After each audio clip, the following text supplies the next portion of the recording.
દેખાય છે ને ફૂલ સ્ક્રીન? સમીરભાઈ? હા, દેખાય છે. ઓકે. નમસ્કાર પશુપાલક મિત્રો. કામધેનુ યુનિવર્સિટી આયોજિત ઓનલાઈન પ્રશિક્ષણ કાર્યક્રમમાં આપ સૌનું હાર્દિક સ્વાગત છે. મિત્રો, ભારત છે એ કૃષિ પ્રધાન દેશ છે અને અહીંયા પશુધન છે એ આપણા ભારતીય ગ્રામીણ અર્થતંત્રનો એક મહત્વનો આધાર છે. પશુ છે એ મુખ્યત્વે સીમાંત ખેડૂતો, નાના અને મધ્યમ ખેડૂતો દ્વારા તેમની આજીવિકા માટે કૃષિની સાથે સાથે પહેલા આવકના સ્ત્રોત તરીકે એક સહાયક વ્યવસાય તરીકે કરવામાં આવતો હતો. પરંતુ અત્યારે પશુપાલન ક્ષેત્રમાં પણ અનેક નવીનીકરણ અને અનેક સુધારાઓ થયા છે, જેના થકી પશુપાલનને અત્યારે આપણા ખેડૂતો એક સ્વતંત્ર વ્યવસાય તરીકે અપનાવેલો છે. વસ્તી ગણતરીના આંકડા મુજબ જો જોવા જઈએ તો ભારતીય વસ્તીના આશરે 70% લોકો છે એ કૃષિ અને પશુપાલન પર નિર્ભર છે. કુલ પશુધન વસ્તી અને કુલ દૂધ ઉત્પાદનની દ્રષ્ટિએ જો જોવામાં આવે તો ભારત છે એ અત્યારે ટોચના સ્થાને છે અને તેથી આપણા રોજિંદા જીવનમાં પશુધનનું જે મહત્વ છે એને આપણે અવગણી શકતા નથી. ગુજરાત રાજ્ય એવું રાજ્ય છે કે જ્યાં ચોમાસાની ઋતુમાં કૃષિ અને પશુપાલન છે એનું આગવું મહત્વ છે. ગુજરાતમાં ચોમાસાની ઋતુનો સમયગાળો આશરે 15 જૂનથી 15 ઓક્ટોબર સુધીનો આપણે ગણીએ છીએ અને વર્ષભરની ત્રણેય ઋતુમાં વાતાવરણનું જે તાપમાન છે એ તાપમાનમાં, ઘાસચારામાં અને આપણે જે ખાણદાણ આપીએ છીએ એના પોષક તત્વોમાં ઘણી વિસંગતતાઓ જોવા મળે છે. એટલે આ વિસંગતતાઓને ધ્યાનમાં રાખીને આપણે ઋતુ પ્રમાણે જો પશુઓના આહાર અને પશુઓને માવજતમાં કાળજી રાખીએ તો ચોક્કસ આપણે દૂધ ઉત્પાદનમાં અને આર્થિક ઉપાર્જનમાં વધારો કરી શકીએ. આ ઉપરાંત ચોમાસાની ઋતુ છે એ ભેજવાળી ઋતુ છે, એટલે વાતાવરણમાં ભેજનું પ્રમાણ વધે, એના કારણે પણ આ ઋતુમાં પશુઓમાં રોગચાળો ફેલાવાની શક્યતા છે એ વધી જાય છે. આ ઉપરાંત જીવજંતુઓનો ઉપદ્રવ પણ ચોમાસામાં વધે છે અને એના કારણે પણ અનેક રોગનો છે પશુઓ શિકાર બને છે. ચોમાસાની શરૂઆત હોય, જ્યારે પૂર્વ ચોમાસું હોય ત્યારે ગરમી છે એ ભેજ વધારે હોય એના કારણે હીટ સ્ટ્રેસ થાય પશુઓમાં અને એના કારણે પણ દૂધ ઉત્પાદન પર છે એ માઠી અસરો આવે છે. એટલે આ બધી બાબતોને ધ્યાને રાખી આજે આપણે ચોમાસાની ઋતુમાં પશુધનની કાળજી કેવી રીતે લેવી જોઈએ એ વિષય પર ચર્ચા કરવાના છીએ. તો આપણે સૌપ્રથમ પશુ રહેઠાણ વિશે વાત કરીએ તો જો આપણે જોઈ શકીએ કે ચોમાસાની ઋતુમાં રાજ્યમાં અલગ અલગ વિસ્તાર પ્રમાણે વરસાદ પડતો હોય છે. એટલે રાજ્યની અલગ અલગ ભૌગોલિક પરિસ્થિતિને અનુસાર જુદા જુદા વિસ્તારોમાં વરસાદનું પ્રમાણ જુદું જુદું હોય અને એ પ્રમાણે પશુનો રહેઠાણ છે એ પણ જુદું જુદું રાખવામાં આવે છે.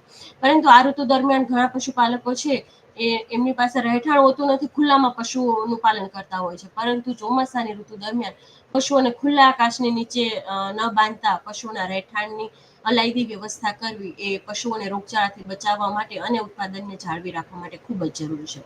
તો જો પશુ રહેઠાણની વાત કરીએ તો સૌપ્રથમ આપણે વાત કરીએ કે પશુ રહેઠાણની છત કેવી હોવી જોઈએ. તો છત છે એ છતની ઊંચાઈ ઓછામાં ઓછી 8 થી 8.5 ફૂટ જેટલી છે એ હોવી જોઈએ, જેના કારણે હવાની અવર જવર છે એ સારી રીતે થઈ શકે. છતમાંથી વરસાદનું પાણી છે એ ટપકતું ના હોય એનું ધ્યાન રાખવું જોઈએ. જો સદ્ધર પશુપાલકો હોય તો છત છે સિમેન્ટ કોન્ક્રીટની પાકી બનાવી શકે, પરંતુ જો પાકી છત બનાવી શક્ય ના હોય તો કોઈ પણ ફાઈબર છે કે પછી એસ્બેસ્ટોસ છે કે પછી એલ્યુમિનિયમ કે સિમેન્ટના પતરાની છત પણ આપણે બનાવી શકીએ. અને જો પતરાની છત બનાવી પણ શક્ય ના હોય તો સારી જાતનું પ્લાસ્ટિક છે એ જે ઘાસની છત હોય એના પર સારી જાતનું પ્લાસ્ટિક ઢાંકી અને છતમાંથી પાણી ન ટપકે એટલી વ્યવસ્થા છે એ આપણે પશુઓ માટે કરવી જોઈએ. ઘણી વખત એવું જોવા મળે કે છત સારી હોય પરંતુ છતની ઉપર પાણીનો ભરાવો રહેતો હોય અને એના કારણે પાણી છે નીચે ટપકતું હોય. એટલે ચોમાસાની શરૂઆતમાં છતમાંથી આપણે જે એના ગટરો હોય એ બધા સાફ કરી દઈએ અને એમાંથી પાણીની યોગ્ય નિકાલ થઈ જાય એવી વ્યવસ્થા આપણે જે ચોમાસા પૂર્વે યોગ્ય સાફ સફાઈ કરી અને પાણીના નિકાલની વ્યવસ્થા કરવી જરૂરી છે. ત્યાર પછી જો વાત કરીએ કે પશુ રહેઠાણનું ભોંયતળિયું છે એ કેવું હોવું જોઈએ, તો જો ભોંયતળિયું કાચું હોય તો પશુના ઉઠક બેઠકથી આ રહેઠાણમાં ઋતુ દરમિયાન ચોમાસામાં પાણી ભરાતું હોય અને એના કારણે મોટા ખાડા પડી જતા હોય અને એમાં પછી પશુનું મળમૂત્ર ભરાય અથવા વરસાદનું પાણી ભરાય એના કારણે કીચડ થાય અને કીચડમાં જે જીવજંતુઓ છે જીવજંતુઓનો ઉપદ્રવ થાય અને અનેક પ્રકારની રોગ થવાની શક્યતાઓ વધી જાય. એટલા માટે ભોંયતળિયું છે એ પાકું અને પાછળની તરફ ઢોળાવ વાળું રાખવું જરૂરી છે, જેથી કરી અને જે પણ પાણી કે મળમૂત્ર હોય તો એનો ઢોળાવ વાળું હોય તો યોગ્ય નિકાલ છે એનો થઈ જાય. અને ભોંયતળિયું છે એની સપાટી છે લીસી ન રાખતા થોડા ઘણા અંશે ખરબચડી રાખવી, જેથી આપણે પશુને લપસાવાથી બચી શકાય. જે આ ફોટો બતાવે છે તો પેલા ફોટામાં આપણે કાચું ભોંયતળિયું બતાવેલું છે, જેમાં વરસાદથી કીચડ થયેલ છે, અને બીજું જે ફોટો છે એમાં પાકું ભોંયતળિયું છે અને એમાં ખરબચડી સપાટી છે, જેના કારણે પશુ છે એ લપસીને પડી જવાનો એનો ભય ના રહે. ત્યાર પછી જો રહેઠાણની વાત કરીએ તો અગત્યનું છે પશુઓના આહાર માટેની ગમાણ. તો ગમાણ કેવી હોવી જોઈએ, એટલે ગમાણ છે પશુઓને રાખવી જરૂરી છે, કારણ કે જો પશુ રહેઠાણમાં ગમાણ ના હોય તો જે આપણે ઘાસચારો નીરીએ છીએ એ ઘાસચારો છે આખા રહેઠાણમાં ફેલાય અને પશુઓના મળમૂત્ર એમાં ભળે એટલે ખાવા લાયક રહેતું નથી અને અંતે છે એ ઘાસચારાનો બગાડ થાય છે. માટે પશુના રહેઠાણમાં કાચી અથવા પાકી ગમાણ છે એ હોવી આવશ્યક છે. અને ચોમાસાની ઋતુમાં આ જે ગમાણ છે એ ગમાણની યોગ્ય સાફ સફાઈ થાય અને નિયમિત રીતે સાફ સફાઈ થાય એ પણ ખૂબ જરૂરી છે. પશુ રહેઠાણ છે હંમેશા સ્વચ્છ, હવા ઉજાસ વાળું અને ભેજ મુક્ત અને તિરાડો વગરનું છે આપણે રાખવું જોઈએ, જેથી કરીને એમાં પરોપજીવીઓ જેવા કે જંતુ છે, જુવા છે, ઈતરડી છે એ વગેરે છે તિરાડોમાં ભરાય ના રહે. આ જે ચોમાસાની ઋતુ છે એ ઋતુ દરમિયાન રહેઠાણમાંથી મળમૂત્ર છે એનો તરત જ નિકાલ થાય એ પણ જરૂરી છે, અને રહેઠાણની આસપાસ પાણી ના ભરાઈ રહે તેનો ખ્યાલ પણ પશુપાલક મિત્રો એ રાખવો જરૂરી છે, જેથી કરી અને જે મચ્છર કે માખીઓનો ઉપદ્રવ છે એ આપણે અટકાવી શકીએ.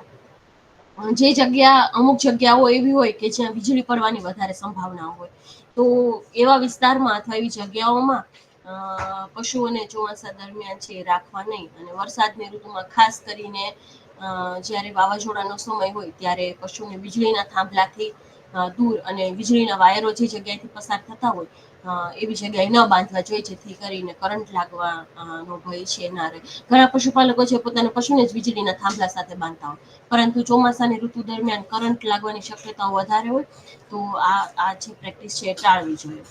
ઘણી વખત એટલું વાવાઝોડું હોય કે જે કાચા મકાનો છે એની છત છે, એના પતરા છે એ ઘણી વખત ઉડી અને પશુઓને છે વાગવાની ભય લાગતી હોય, તો એવું ના થાય એના કારણે જો પતરાવાળી છત આપણે બનાવતા હોઈએ તો પતરા ઉપર યોગ્ય વજન મૂકવું અને એની દિવાલ સાથે યોગ્ય રીતે જોડાઈ રહે એ માટે એને મજબૂત બોલ્ટથી ફિટિંગ કરાવવું એ પણ જરૂરી છે, જેથી આપણા પશુઓને આપણે વાવાઝોડા દરમિયાન આવા જોખમોથી કે આવા ઘા લાગવાથી બચાવી શકીએ. ત્યારબાદ એક અગત્યનું આપણે કહી શકીએ અગત્યનું પાસું તો એ પશુ આહાર છે કે ચોમાસામાં પશુઓને કેવો આહાર આપવો જોઈએ. તો સૌ પ્રથમ આપણે આહારમાં શું આપી શકીએ પશુઓને, તો છે લીલો ઘાસચારો, સૂકો ઘાસચારો અને ખાણદાણ આપણે મુખ્યત્વે આ પશુઓને આહારમાં આપતા હોઈએ છીએ. તો લીલો ઘાસચારો છે એ તો પશુઓનો મુખ્ય અને કુદરતી આહાર છે, એટલે લીલો અને સૂકો ઘાસચારો છે દરરોજ બધા જ પશુપાલકો છે પશુઓને ખવડાવતા હોય છે. લીલો ચારો કેવો છે તો કે સરળતાથી પચી શકે છે. લીલો ચારો ખવડાવવાથી પશુની પાચન શક્તિ પણ તે વધારે છે, અને લીલાચારામાં વિટામિન, ખનિજ ક્ષાર અને કુલ પાચક તત્વો છે એ વધારે હોય છે. એમાં જોવા જઈએ તો રેસાવાળા તત્વોનું પ્રમાણ છે સૂકા ચારા કરતા ઓછું હોય છે, પરંતુ વિટામિન અને ખનિજ ક્ષાર છે એ વધારે હોય છે.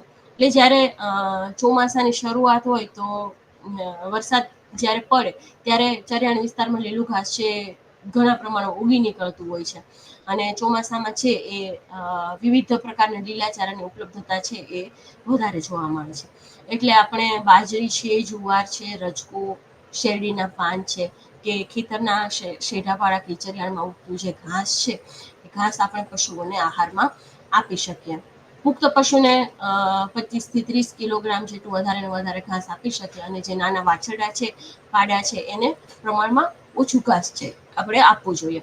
જે પણ ઘાસ આપણે આપીએ છીએ એ ચાફ કટર વડે એનું કટિંગ કરી, એના નાના નાના ટુકડા કરી અને એનું સારું પાચન થાય એ માટે આપણે એને નાના ટુકડા કરી અને નીરવું જોઈએ. ઘણી વખત કેવું થાય કે આપણે ચારો છે નીરી દઈએ અને ચાફ કટરથી એને કાપીએ નહીં, એના કારણે પશુઓ છે એને ભાવતું વસ્તુ એટલે કે પાંદડા પાંદડા છે ખાઈ જાય. અને ઘણી વખત જે રાડા આપણે કહીએ તો મકાઈ છે, જુવાર છે, ને રાડા પશુઓ ખાતા નથી, એટલે ચારાનો બગાડ પણ થાય.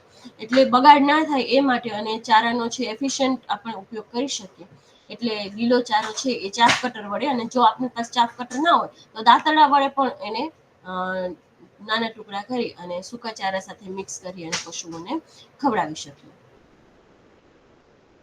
ત્યાર પછી છે સૂકો ચારો. તો સૂકો ચારો કેટલો આપવો? તો સૂકો ચારો છે એ પશુઓને ભાવે એટલો અને પશુઓ ખાઈ શકે એટલો સૂકો ચારો છે એ આપવો જોઈએ. સૂકા ચારામાં આપણે ડાંગર છે, ડાંગરનું પરાળ છે, ઘઉંનું પરાળ છે, બાજરી, મકાઈની કડબ છે, અને અથવા બાજરી અને મકાઈનું પરાળ છે, પછી જે શેરડીના ચમરી છે, બગાસ છે, એવું બધું આપણે ઉપલબ્ધતા અનુસાર પશુઓને આપી શકીએ.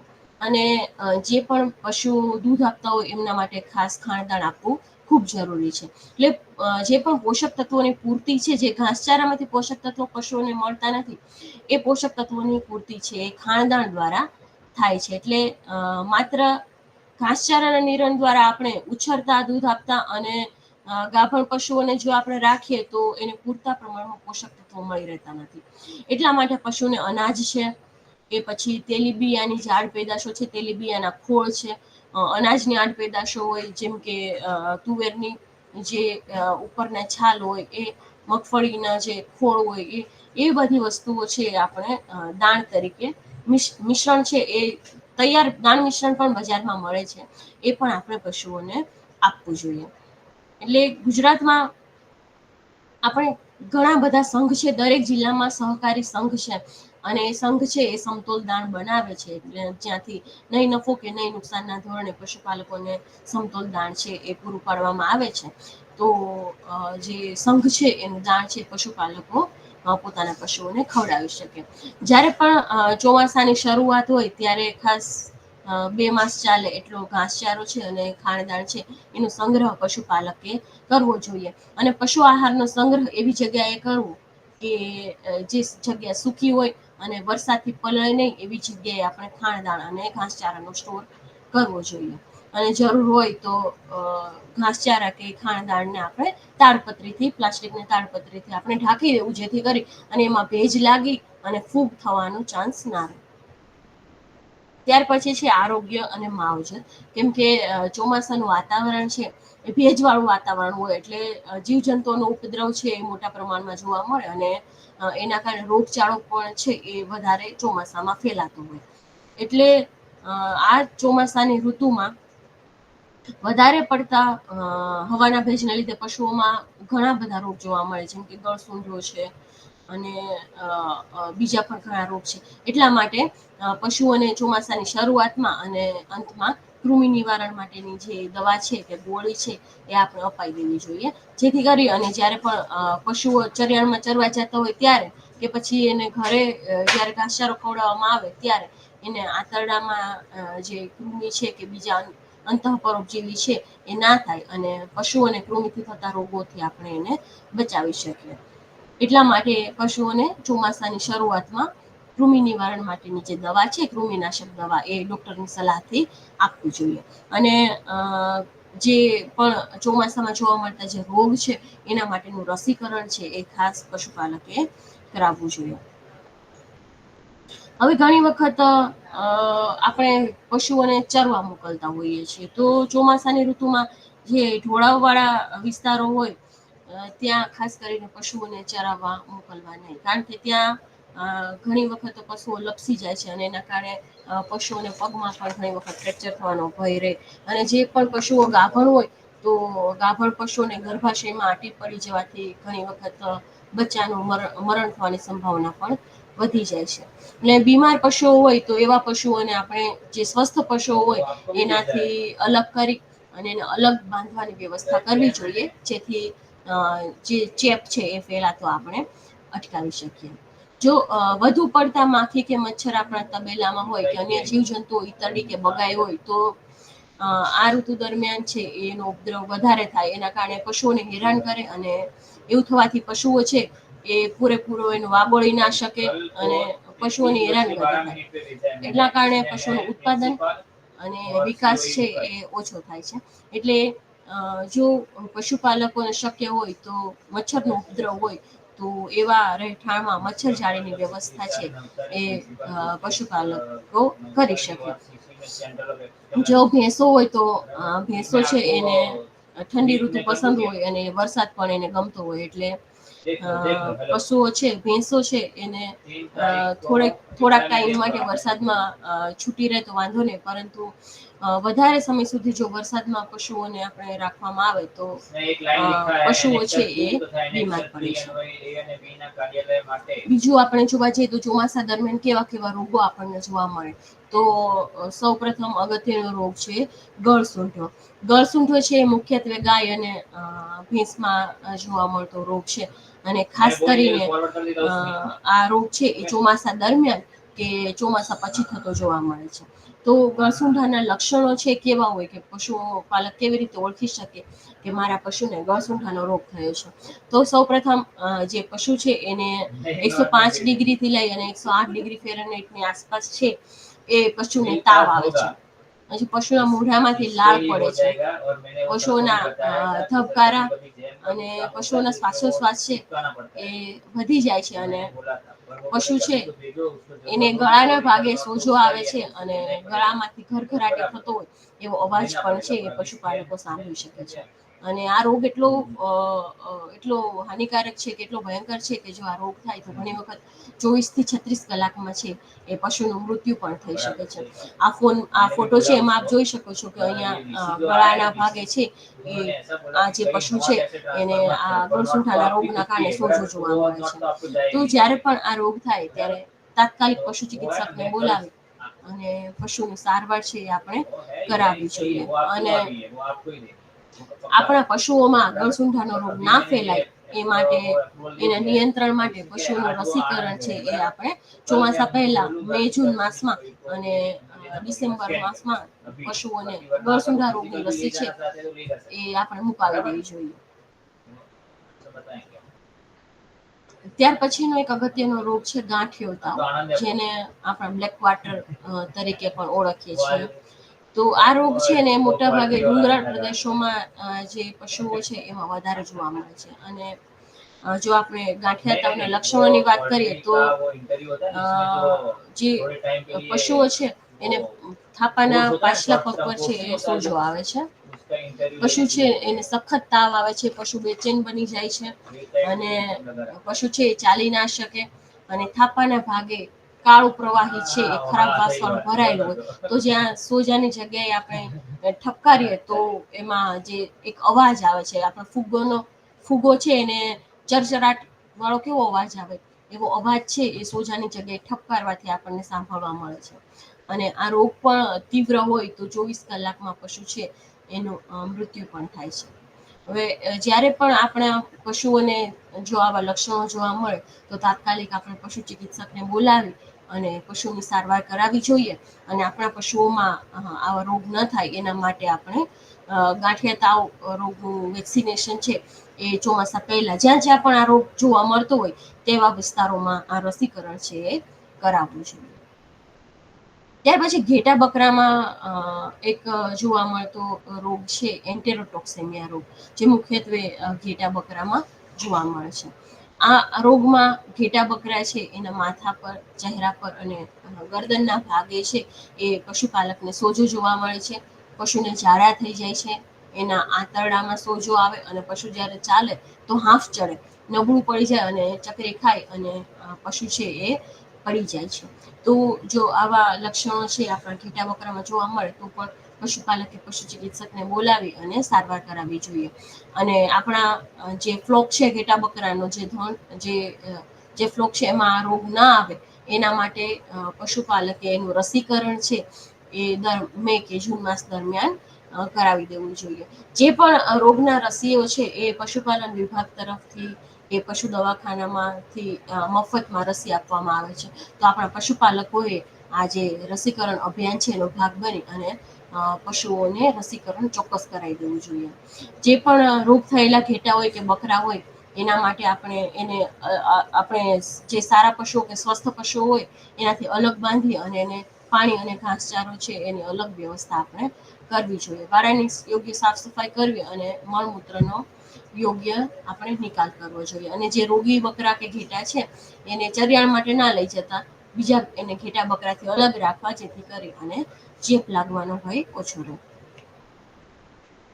ત્યાર પછી જે બધા જ પશુપાલકો જે રોગથી પરિચિત છે એવો એક રોગ છે ખરવા મોવાસા રોગ. ખરવા મોવાસા રોગ છે એનું ટૂંકું નામ છે ખરવા છે. અને આ રોગ છે એવો રોગ છે કે જેનાથી પશુ મરતું નથી, પરંતુ એની સારવારમાં અને ખરવા થયા પછી દૂધ ઉત્પાદન છે એકદમ ઘટી જાય છે. એના કારણે પશુપાલકને આર્થિક રીતે ઘણું નુકસાન થાય છે. આ રોગ છે પશુની ઉત્પાદન ક્ષમતા પર અસર કરે છે, એટલે કે દૂધ ઉત્પાદન ઘટી જાય છે. બળદ હોય તો બળદની કામ કરવાની શક્તિ છે એ ઘટી જાય છે. એટલા કારણે એના માટે આ રોગ છે એ પશુપાલકોને આર્થિક રીતે નુકસાન કરે છે. હવે જો આપણે ખરવા મોવાસા રોગના લક્ષણો જોઈએ તો પશુ છે એને તાવ આવે છે, પશુઓના મોઢામાંથી લાળ છે ખૂબ પડે છે, જીભમાં, તાળવામાં અને જે મોઢાના અંદરના ભાગ હોય એમાં ફોલ્લા પડે છે, જે ફાટતા પછી ફોડલા ફાટી જાય કે ફૂટી જાય ફોડલા એટલે પછી એમાં ચાંદાઓ પડે છે. પગની ખરીઓ વચ્ચે પણ ઘણી વખત ફોડલા અને ચાંદા જોવા મળે છે. દૂધાળા પશુઓ હોય તો પશુઓનું દૂધ છે એ 25 થી 60% જેટલું ઘટી જાય છે. અને જો પશુ ગાભણ હોય તો ઘણી વખત એ તરવાઈ પણ જાય છે. તો આ રોગના નિયંત્રણ માટે પશુપાલકોએ ફેબ્રુઆરી માસમાં અને જુલાઈ ઓગસ્ટમાં છે એ ખરવા મોવાસા રોગની રસી છે એ મુકાવી દેવી જોઈએ. જે પણ પશુ છે એ રોગિષ્ટ છે એને સ્વસ્થ પશુથી અલગ બાંધવા, એ પશુના મળમૂત્રનો યોગ્ય નિકાલ કરવો અને જે પશુ રહેઠાણ છે એની જંતુનાશક દવાથી સાફ સફાઈ કરવી. આ ઉપરાંત જે રોગવાળા પશુઓ છે એના ખોરાક અને પાણીની વ્યવસ્થા છે એ સ્વસ્થ પશુ કરતા અલગ કરવી. જે પશુના મોં અને પગની ખરી છે એના ઉપર જે ચાંદા પડ્યા હોય એને આપણે પોટેશિયમ પરમેંગેનેટનું જે દ્રાવણ હોય દ્રાવણથી આપણે સાફ કરી અને પછી એમાં કોઈ મલમ લગાવી અને ડ્રેસિંગ કરવું જોઈએ. અને રોગિષ્ટ પશુ છે એને આપણે અવર જવર ના કરાવતા એને અવર જવર નિયંત્રિત કરવી, જેથી કરીને આપણે આ રોગચાળો ફેલાતો અટકાવી શકીએ. આ ફોટોમાં તમે જોઈ શકો છો જે ચાંદા પડ્યા છે, આ પગની જે ખરી છે એમાં ચાંદો છે અને અહીંયા છે એ પશુના મોઢા પર જે ચાંદો થયેલો જોવા મળે છે. ત્યાર પછી ઘણા અંતઃપરોપજીવી છે એ અંતઃપરોપજીવીથી અને કૃમિથી પણ ઘણા રોગો થાય છે. અને પશુના શરીરમાં જે આ અંતઃપરોપજીવીઓ હોય કે જે કૃમિઓ હોય એની હાજરી છે એના કારણે પશુઓનું સ્વાસ્થ્ય છે એ બગડે છે. અને ચોમાસાની શરૂઆતમાં આ જે કૃમિનો ઉપદ્રવ છે એ દરેક પશુઓમાં જોવા મળે છે. કૃમિ છે એ આપણે જોવા જઈએ તો આપણા જે પશુઓ છે એનો છૂપો શત્રુ છે. અને એ આપણા પશુઓને ધીમે ધીમે એનું ઉત્પાદન ઘટાડી અને ધીમે ધીમે એ પશુઓને અંદરથી ખોખલું કરતું હોય છે. ઘણા પ્રકારના કૃમિ જોવા મળે, ગોળ કૃમિ હોય, પટ્ટી કૃમિ છે, યકૃત કૃમિ છે, એવા ઘણા પ્રકારના કૃમિઓ છે એ પશુઓના આંતરડામાં થાય છે. હવે આપણા પશુઓમાં કૃમિ છે એવું પશુપાલકને અમુક લક્ષણો પરથી પણ ખબર પડે. જેમ કે પશુઓને પેટમાં ચૂક આવતી હોય, જે વાછરડા હોય તો એનું પેટ છે ફૂલી ગયું હોય, વાછરડાનો વિકાસ છે થતો ના હોય, એની પાચન શક્તિ નબળી હોય અને એના કારણે પાતળા, ચીકણા અને દુર્ગંધ મારતા છે એ ઝાડા થતા હોય, શરીર છે ફીકું પડતું હોય, વજન ઘટતું હોય અને દૂધ ઉત્પાદન શક્તિ છે પશુઓની ઘટી જતી હોય. તો આવા લક્ષણો છે એ કૃમિના રોગોમાં છે એ જોવા મળે છે. તો એને બચવા માટે આપણે ચોમાસા પહેલા તથા જે શિયાળાની શરૂઆત હોય એમાં નદી અને જે તળાવના કિનારોનું ઘાસ હોય ત્યાં આપણે પશુઓને ચરાવવા લઈ જવા નહીં. આ ઉપરાંત જો જે બચ્ચું જન્મ્યું હોય તો જન્મેલા બચ્ચાને પ્રથમ 10 દિવસે, પછી 3 માસે, 6 માસ અને પછી 1 વર્ષનું થાય ત્યારે એને કૃમિનાશક દવા છે એ પીવડાવવી જોઈએ. અને મોટા પશુઓ હોય તો એને દર વર્ષે ચોમાસા પહેલા અને ચોમાસા પછી છે કૃમિનાશક દવા પીવડાવવી જોઈએ. દર વર્ષે કૃમિનાશક દવાઓ છે આપણે બદલવી જોઈએ અને એના માટે આપણે પશુ ચિકિત્સા અધિકારી કે પશુ ચિકિત્સક છે એના માર્ગદર્શન હેઠળ કૃમિનાશક દવાઓ છે એ પશુઓને પીવડાવવી જોઈએ. ત્યાર પછીનો એક રોગ છે આફરો. ઘણી વખત જે પશુપાલકો છે તો લીલો ઘાસચારો છે પશુઓને ખવડાવતા હોય, એવો લીલો ઘાસચારો કે જેમાં જે હજી નાનો હોય, જેમાં હજી ફૂલ ના આવ્યા હોય એવો ઘાસચારો જ્યારે આપણે પશુઓને ખવડાવવામાં આવે, ખાસ કરીને રજકો, ત્યારે પશુઓને આફરો ચડે છે. હવે આફરો ચડે ત્યારે એના લક્ષણો છે એનાથી લગભગ બધા જ પશુપાલકો પરિચિત હોય, છતાં પણ અહીંયા અમે મેન્શન કર્યું છે કે પશુઓનું ડાબું પડખું છે એ ડાબા પડખાનો અને પેટનો ભાગ છે એ આખો ફૂલી જાય છે. પશુ છે અવારનવાર ઉઠ બેસ કરે, એને પાછલા પગથી એના પેટ ઉપર લાત મારવાનો પ્રયત્ન કરે અને જીભ છે એ બહાર કાઢે, અને એના કારણે શ્વાસોશ્વાસ છે એ વધી ગયા હોય એના કારણે એની જીભ છે એ બહાર કાઢી અને મૂળ ખુલ્લું રાખી અને પશુઓ છે શ્વાસ લે છે. અને જો આફરામાં યોગ્ય સારવાર કરવામાં ના આવે તો પશુનું મૃત્યુ પણ થાય છે. તો આફરામાં આપણે પશુ ચિકિત્સકને બોલાવી અને યોગ્ય સારવાર કરાવવી જોઈએ. અને તમે ઘરગથ્થુ સારવાર જ્યાં સુધી પશુ ચિકિત્સક ના આવે ત્યાં સુધી કરી શકો, જેમાં આફરો ચડેલ પશુ છે એને 500 ગ્રામથી 1 કિલોગ્રામ જેટલું મીઠું તેલ છે એ આપણે પીવડાવવું જોઈએ. તેલમાં થોડું ટર્પેન્ટાઇન ઓઇલ પણ નાખી શકાય. વિલાયતી મીઠું છે એ પણ 400 થી 500 ગ્રામ જેવું પાણીમાં ઉગાળી અને પશુઓને પીવડાવવું, જેથી પશુઓને ઝાડા થાય અને આફરાથી પશુઓને રાહત થાય. પશુ ચિકિત્સકની સલાહ મુજબ છે એ આફરામાં પશુપાલકોએ પશુ ચિકિત્સકની સલાહ મુજબ દવા છે એ કરવી જોઈએ. અને ચોમાસામાં એક ખૂબ જ અગત્યનો રોગ છે એ પશુઓમાં જોવા મળે એ છે મસ્ટાઇટિસનો રોગ, એટલે કે જે આવનો રોગ.